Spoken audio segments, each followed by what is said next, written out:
Investigators in the Cas Anthony case are speaking out for the first time after the controversial not guilty verdict. The lead detectives say they know their evidence was strong.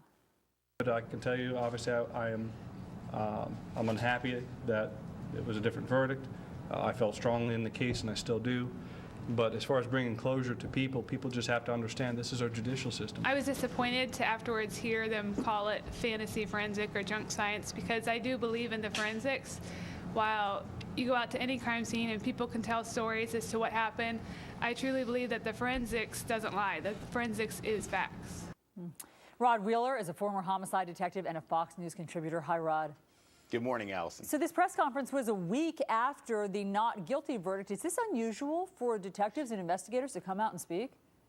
Not necessarily so. Anytime you have a high-profile case, Allison, such as this case, and we all know that the media attention that this case garnered, I think the police department had to do its due diligence to bring some closure, even for the police department and the officers involved, by giving somewhat of a debriefing, if you will, an end to the story, if you will, in terms of the case overall. So I don't think it was highly unusual. As a matter of fact, I think the police should have done what they did in terms of that presser, Allison. Yeah, it sure helped answer how they're feeling, and they sound bitterly disappointed. Another person who has been speaking out is the man who started EquiSearch, which came in to help find Kaylee. They spent untold manpower and money and just emotions looking for this little girl. And you're about to hear from the man who started EquiSearch about how Casey lied to him and how this became personal for him because his own daughter, Laura, was murdered 30 years ago. Let's listen.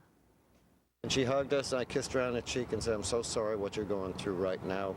And she said, "Well, thanks for being here. I know she's alive out there somewhere, so please bring her back." We did stuff with the drone airplanes. We did stuff in all the bodies of water with sonar equipment. We searched about every square inch. I made a promise to God and to Laura I would never leave a family alone if there was anything I could do to help. And I felt as though I let down God and I let down Laura, and we were misled. It's heartbreaking. I mean, this man obviously feels duped by Casey. Right. Do you think that this not guilty verdict has a chilling effect on the amount of volunteers in the future who will come and help in a case like this?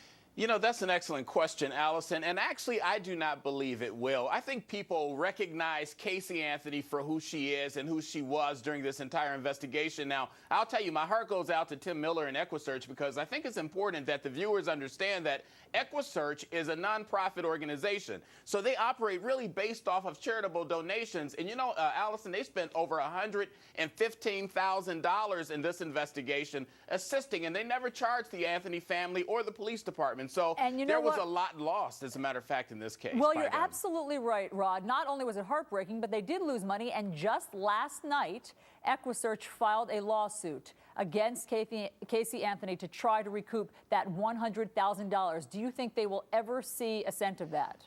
Well, you know, I hope they do, because I'll tell you, Cas Anthony stands to recoup a lot of her own money. She's going to make money off of this case, which is unfortunate in my opinion. However, she should be responsible for lying to the authorities, to organizations such as EquiSearch. In addition to that, EquiSearch turned down 15 requests, Allison, from other people in this country who had missing loved ones, because they donated so many of their resources to this case, as we all know, that was ultimately a fraud. And Rod, that is just the most sickening part of this, that they, out of the goodness of their heart, came and did this for her. And she hugged them and kissed them and said, "Please try to find my daughter." Well, we shall see if they're able to get back at least that $100,000 that they invested. That's right. Rod Wheeler, thanks so much for coming in.